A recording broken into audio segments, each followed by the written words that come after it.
Tu penses à quelqu'un avec une tendresse intense. Et une seconde après, tu voudrais qu'il n'ait jamais existé dans ta vie. Les deux en même temps, sans contradiction apparente. Ce que tu ressens n'est pas de la folie.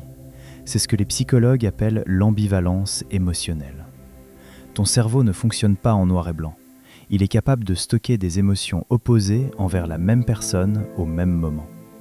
Et plus le lien est profond, plus cette ambivalence est intense. Voilà ce qui se passe neurologiquement. Quand tu penses à cette personne, deux circuits s'activent simultanément.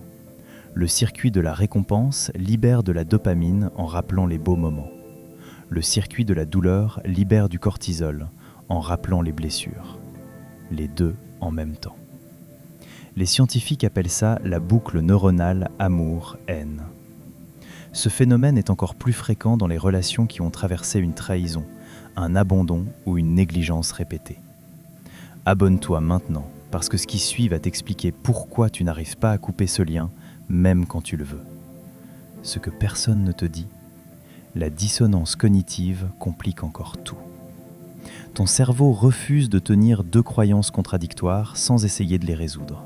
Il tourne en boucle entre la justification, la colère et la nostalgie, sans jamais trouver de sortie. Et le plus troublant, l'intensité de la haine que tu ressens envers quelqu'un est directement proportionnelle à l'intensité de l'amour qui existait. On ne déteste pas ceux qui ne comptaient pas. Les émotions opposées ne sont pas deux choses différentes. Elles sont les deux faces d'une même énergie émotionnelle qui n'a pas trouvé de sortie.